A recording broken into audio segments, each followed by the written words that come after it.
Hi, I'm Josie Brightwell, and this is my video on shaping supervised agriculture experiences.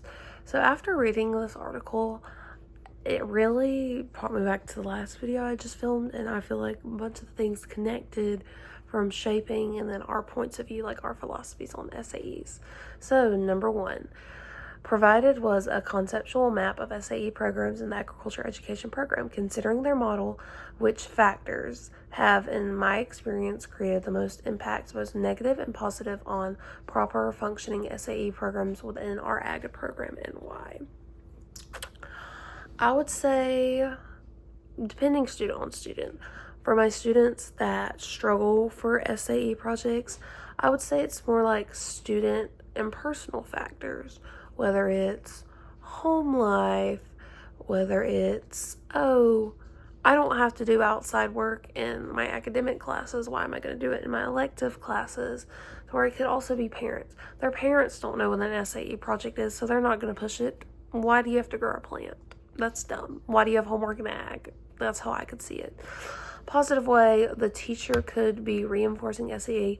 Look, this is what you get out of this project. You boost your grade. You get these skills that you could take with you into the future. So it could be both positive and negative, and I believe it depends on your program. For my program, I do have those certain kids. They have the community support. They have their parent support. They have my support. They're showing livestock in different states. They're raising cattle at home. There's all different things that can be done. Number two. So there were detailed findings. Specifically, they discussed how numerous elements are included in supporting high-quality SAE programs for students. From your perspective, which of these elements that they discussed are the most important? Which of the elements that they discussed are the least important? I would say they all fall hand in hand.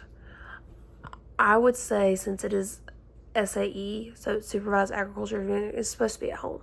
Your parents' support is the biggest thing from that aspect. If they don't have support at home, they're not going to care at school or outside of school. So like me, I showed livestock. If I didn't have the support of my parents hauling the trailers, buying my supplies, I wouldn't have been able to show that livestock and be successful. Least important, I wouldn't necessarily say, but maybe like community support, just depending on the SAE project. Like a student that's selling stuff, or even that livestock kid at the county show. See, I don't really want to say there is a least important one. Okay, number three. From my perspective, what is the value of a pro-SAE culture in our agriculture education programs? What are some ideas that we can do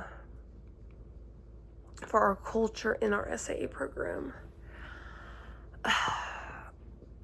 I think we do need to be pro-SAE. We need to push these kids to want to do things outside of school. And I just think it's really us advocating that, you growing a garden isn't a job. You showing livestock and having to go out there every afternoon isn't a burden. We have to advocate for it so that the students will want to do it. So there was shared many recommendations that we can do to improve the viability and practicality of our successful SAE programs, what the ideas are, and from your perspective, how can I implement them as an ag teacher? I'll say there were some very good recommendations, many things that can be used, and it really just,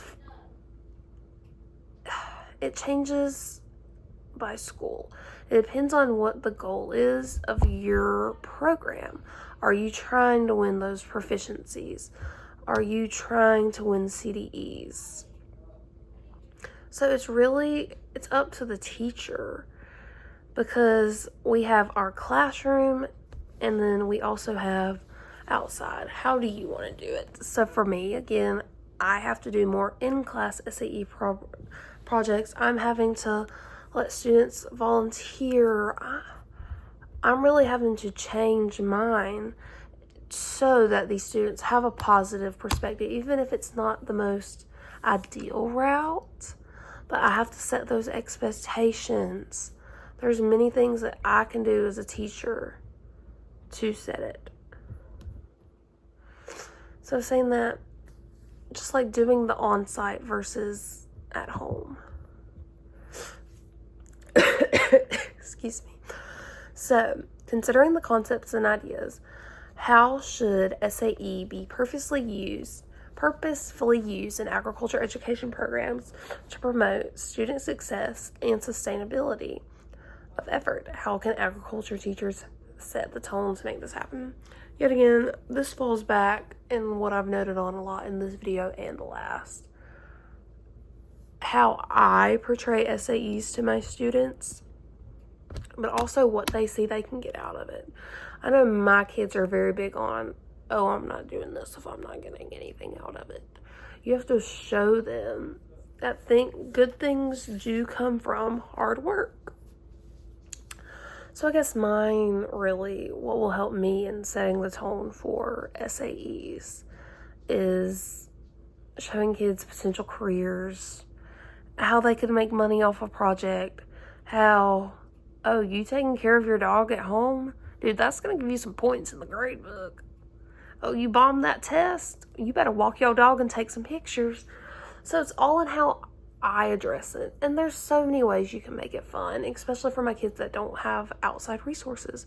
There's so many things that I have in my classroom because I have a bunch of community support, that we have these animals, we have plants, so my students can take the time and do it there. So I am setting the tone in the way that I have the resources for them, even if they don't at home.